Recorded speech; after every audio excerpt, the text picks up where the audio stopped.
acknowledge that we were founded on the traditional territory of many nations, including the Haudenosaunee, the Anishinaabe, the Attawandaronk, the Mississauga and Mississaugas of the Credit First Nation, and now live on land that is home to many diverse First Nations, Inuit, and Métis people. We have many representatives working across this land now known as Ontario, and we acknowledge that there are 46 treaties and other agreements that cover the territory. We are grateful to be able to work and live on this land, and thankful to the First Nations, Inuit, and Métis people who have cared for these territories since time immemorial, and who continue to contribute to the strength of Ontario and to all communities across the province. To continue to center reconciliation, we encourage our team, partners, students, and teachers to take time to learn about the lands they are currently on. Visit native-land.ca for more information. Good morning, everyone, and happy Local Food Week. My name is Rachel, and I'll be your host from Farm and Food Care Ontario. Thank you for joining us for today's virtual food and farm field trip. Today, we'll be joined by farmer Karen, who grows potatoes that get made into potato chips.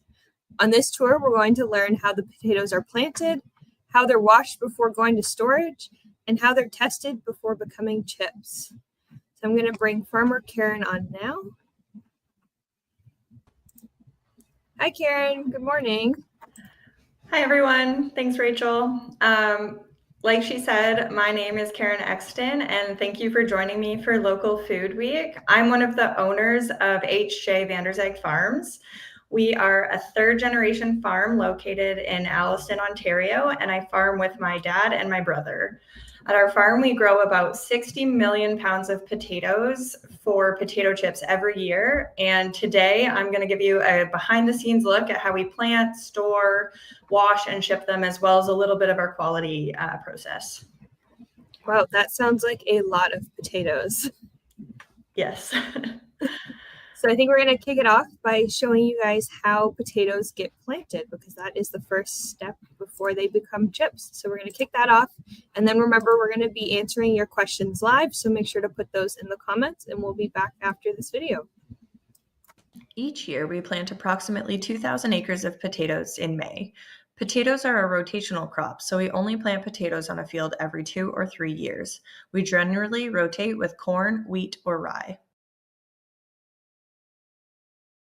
Before we can plant anything, we get the field ready. This machine is called the ridger. It helps shape the soil into rows for potatoes to grow in. It also applies 3 different fertilizers to help the plants grow strong and healthy, and a herbicide to keep weeds from taking over.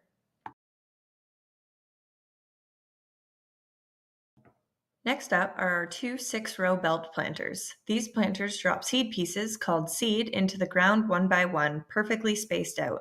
Each seed piece will grow into a plant that will produce around 10 potatoes. These are cut potato seed pieces. They're not really seeds like you'd find in a packet. These are actually chunks of real potatoes. Each piece has at least one eye. That's the part that sprouts into a new plant. Technology plays a large part on our farm, as you can see from all the displays and components in the cab of this tractor. The planters gently drop the seed pieces into the soft soil hills, and the machine covers them up. From here, it takes about 100 days for the plants to grow and be ready to harvest. And that's how we plant potatoes, using big machines, good soil, and seed potatoes with a lot of potential. It's the first step in growing the chips you love to eat.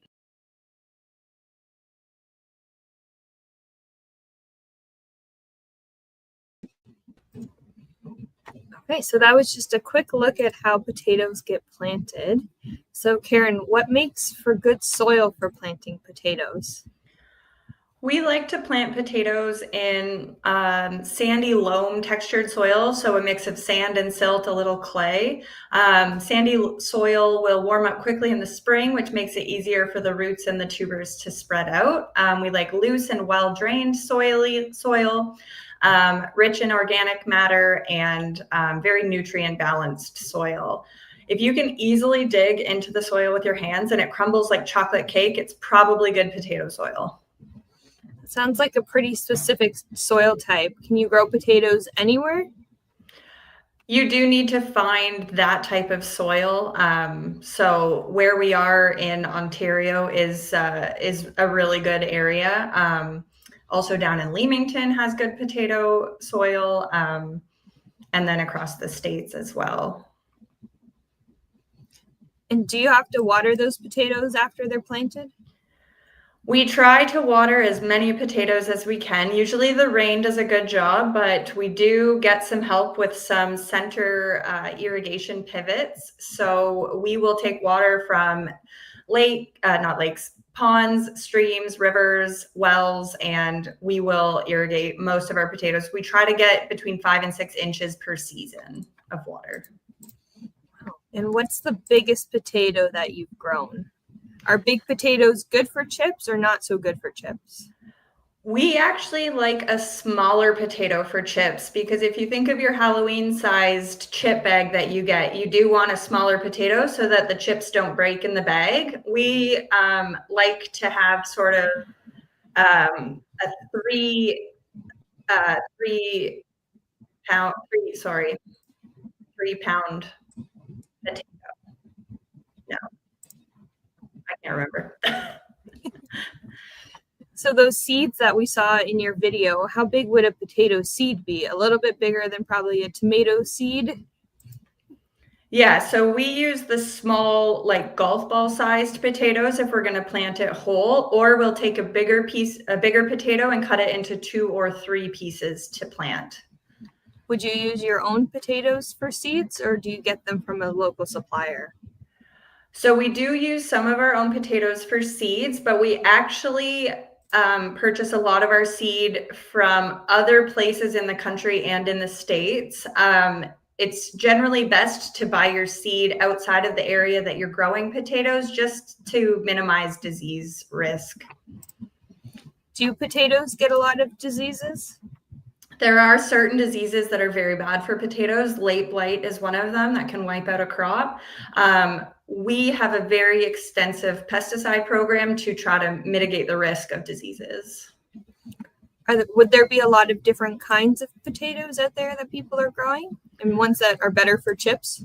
Yep, there are tons and tons of varieties of potatoes.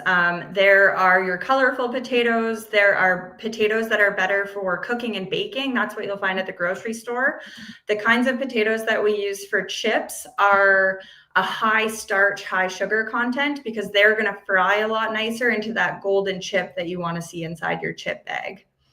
So if you were to use one of my potatoes to cook with, you might not like the way it tastes or cooks. It's going to be a little crumbly if you boil it, and it might taste a little more bland because of that high starch content. So we have a class wondering if you've ever lost a crop due to disease or weather.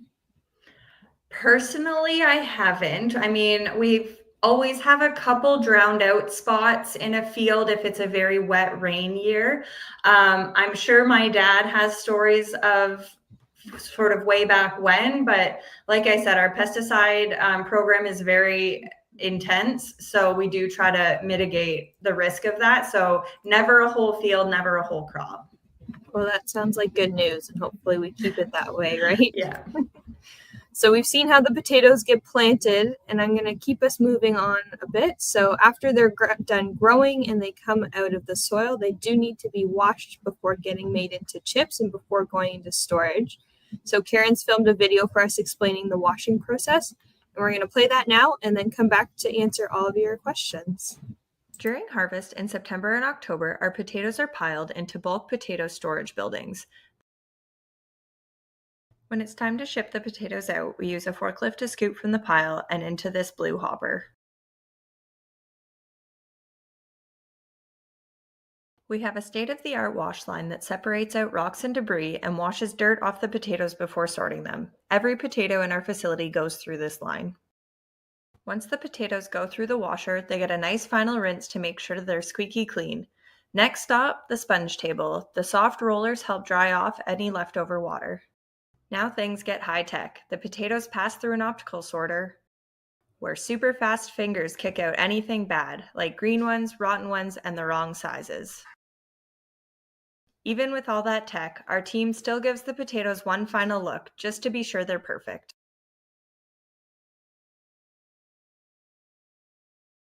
Once they're graded, the potatoes can head straight onto a conveyor and into a trailer, or they can go into one of our giant holding bins. Each bin can hold up to 80,000 pounds of potatoes. From there, they can flow back onto the line and into a trailer when it's time to ship.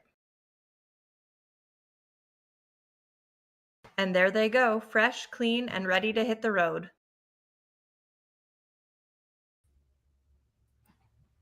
Okay, and we're back. That looks like quite the process to wash the potatoes. How long would it take you to wash all those potatoes? We can do a local load of potatoes in an hour. So that would be an 80,000 pound load of potatoes. So it is a lot of potatoes in a short amount of time. Wow, and how do you store those potatoes, the ones that don't directly go to be made into chips? Do you have to store them yourselves? Yep, so at Harvest, we put them into our storage building. We have a unique storage building that has very small bins. So we are piling the potatoes anywhere from 14 feet to 16 feet high. They get stored in the dark so that they don't get green. And then we store them between 7.5 and 8.5 degrees Celsius. And we'll store from October all the way, we can store till July. Wow. Is there a certain kind of weather that potatoes like? In the summer for growing, they like a nice, warm, sunny day. They grow, the sun helps them grow, and the warm weather helps them create lots of potatoes underneath the ground. Wow. And what happens to the ones that don't quite pass the test? So we call those cull potatoes. We will compost them afterwards.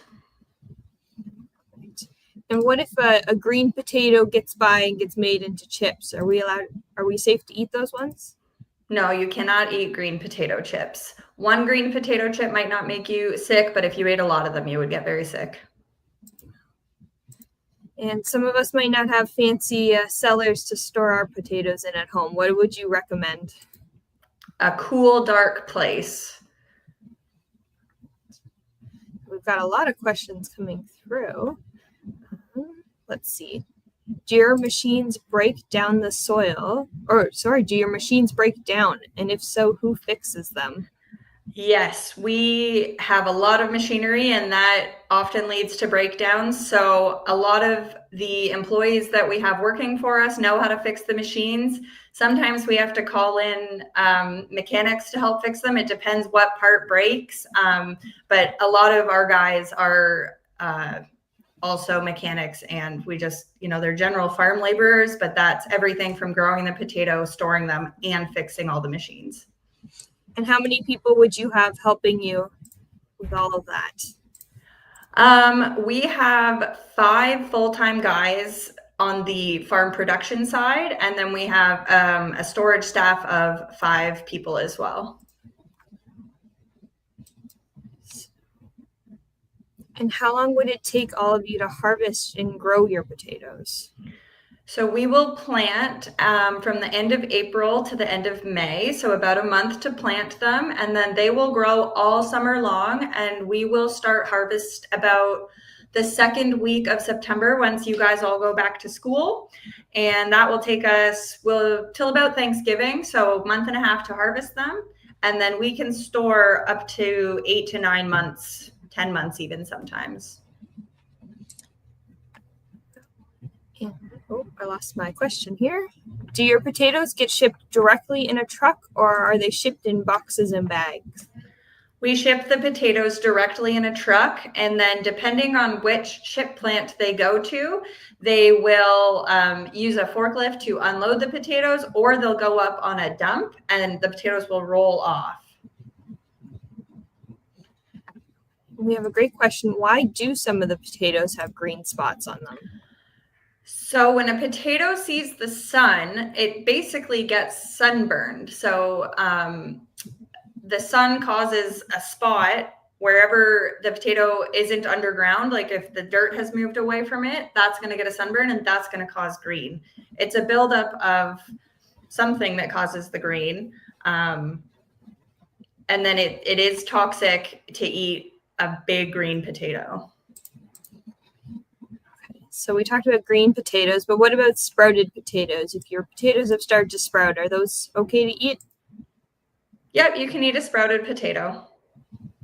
It's just a potato that's sprouting has woken up for the year. So likely it wasn't stored cool enough, or it's a really old potato that's ready to be planted in the ground. So we talked about washing the potatoes. We talked about planting the potatoes. But next, we make sure that the potatoes are tested regularly to make sure that they can be turned into the tastiest potato chips. So Karen's filmed us a video doing a fry test for the potatoes. So we'll play the video and then we'll talk about the importance of the fry test before they go to make those yummy potato chips. To ensure we are sending the best quality potatoes to our customers, we have an in-house quality lab and conduct weekly fry sampling to look at our bin quality. First, we slice the potatoes into thin, even slices. Next, we rinse the slices to remove excess starch. Then it's time to fry, golden, crispy, and consistent. Every batch is analyzed for defects in color, and each sample gets a score to ensure top-tier quality. This way, we have an idea what the chips are going to look like for each of our customers. Okay, so that was a quick little video about the fry test. Karen, did you want to explain the importance of frying them and how often you guys do the test? Yeah, so we want to make sure that when we ship potatoes out, when they get to the plant, that when they make the chips, they are going to like the chips that are made. So we fry each of our bins monthly for the long-term bins, and then we'll go to bi-weekly and weekly. So we do a lot of fry sampling on our farm. And that just lets us see if we have sugar accumulation, which is going to be a darker chip, or if there's bruising, which is going to be the little dark spots on the chips, or if there's a lot of green. That also lets us sort of adjust our optical sorter to kick out more or less of what we're seeing. So what happens if a potato batch doesn't quite live up to the fry test? It's all about a score and a tolerance. So we will let the plant know, hey, there's a little bit extra bruising on this, and then likely the plant will add some good potatoes in to kind of spread out the risk. And then we have a lot of people wondering, how many potatoes does it take to make a bag of chips? So for like a family size bag, it's about 4 pounds of potatoes to make 1 pound of chips. So the family size bags is about a pound. So 4 pounds of potatoes, so about 12 to 15 potatoes per bag. Wow. So how many potato chips would you produce on your farm per year? Or roughly, how many bags of potatoes chips? It would be about 15 million. Wow, that is a lot of potato chips. Yeah. Do you have a favorite potato chip flavor? My favorite flavor is sour cream and onion. A goodie. I also like the kettle chips in any flavor. Do animals also enjoy your potatoes? They do. In the fields, sometimes we will see deer in the field, and there's not a lot we can do about them. We grow potatoes in nature, and deers like nature as well. But we grow such a large amount that you can't really stop them. And if a potato gets sick, does it spread it to the rest of the crop? Certain diseases are very susceptible to be spread. So we are in our field every week scouting. So someone is walking the fields to make sure that we don't have diseases. And if we find a disease that we know is going to spread, we will actually disc those potatoes under and not harvest that area of the field so that we don't get the disease in our storage. So the potatoes themselves grow under the ground, but then they've got some bits growing above the ground. Do you get more disease above or under the ground? Most diseases start in the plant above the ground, but we don't want that disease to affect the actual potatoes in the ground. So a lot of the diseases are airborne. So when it's extra windy, that's when we might see diseases spreading. And why do potatoes go bad if they're in the sun for too long? So the green appears in the potato because the green color is chlorophyll, and that's the same pigment that makes leaves green, and that forms when potatoes are exposed to sunlight or artificial light. And chlorophyll isn't harmful, but it can develop into something that's a toxin in the potato, which can make people sick in large amounts. So if you had a green potato from the grocery store, you either want to cut the green part off and you can still eat it, or if it's the whole potato, you don't want to eat that one. And then we have a question that's, can you make potatoes at home in the air fryer or just at home?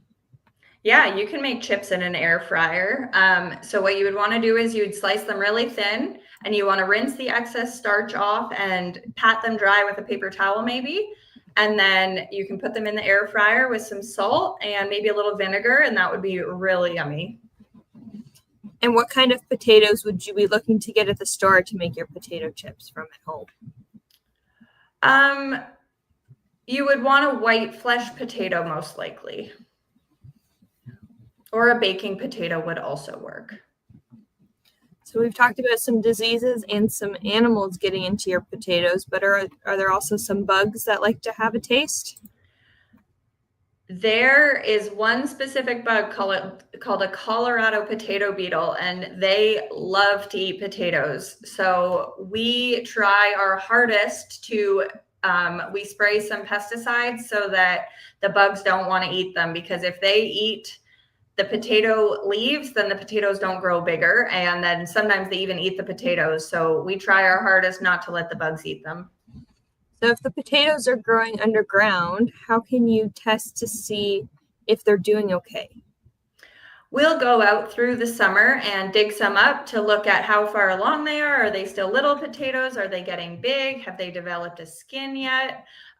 So we'll go out and actually dig potatoes through the season to test it out. And do you know what kind of brands use Canadian potatoes? So any potatoes chips that you buy at the grocery store are most likely going to be made by Canadian potatoes. We supply a plant in Mississauga and a plant in Cambridge. So all of your PC, Lay's, our compliments, Great Value. Most potatoes on Ontario shelves are going to be made with Ontario potatoes, and most maybe might come from me. Well, that's great to know that a lot of our potato chips do come from Canadian farmers. Yes. So I have time for one more question, and that's going to be, what is your favorite thing about your job? I love that I get to work in the office, and then tomorrow I'm going to be walking in the field, and the next day I might be digging some potatoes, and the next day I'm going to be shipping some potatoes. So my job is I do everything on the farm, depending on the day, and I love that I get to work with my family, my brother and my dad, and I'm raising my kids to love the farm as well, and it really is a family farm. Well, that sounds really amazing. Is there anything else you wanted to share before we let you go? No, thank you so much for tuning in and learning a little bit about my farm. Keep buying and eating potato chips. It's such a yummy snack, and a lot of work goes into making the chips for you guys. And when you buy chips at the grocery store, you are supporting us Ontario farmers. Well, thanks again, Karen, for hosting today's tour. Before we go, I'm going to let Karen go, but before the rest of us head for the rest of our day, I'm going to play one more video about how potatoes are turned into chips, and then I'll let you guys all go and enjoy local food week and your crispy potato chips.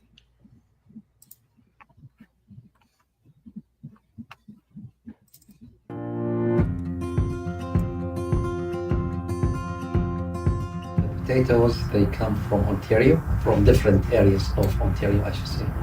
We receive potatoes, like we receive about 8 to 10 trucks a day.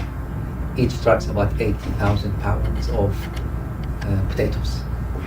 Usually where we get the potato, they wash them with water before they send it to us. We offload them, they go into a storage bin.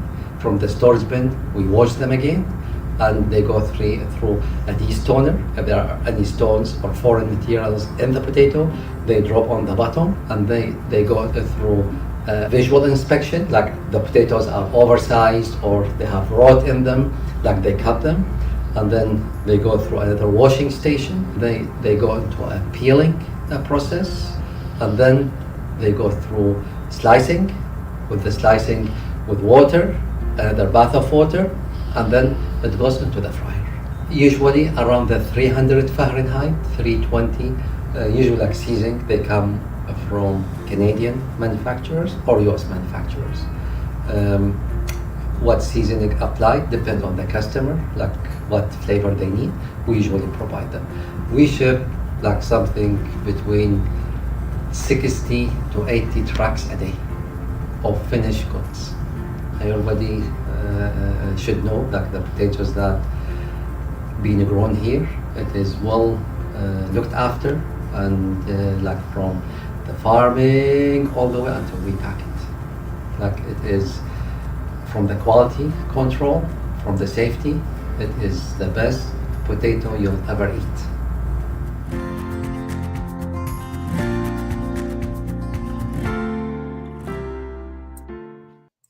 So thank you to everyone who tuned into today's tour. If you want to learn more about potatoes, you can visit our website at Farm Food 360.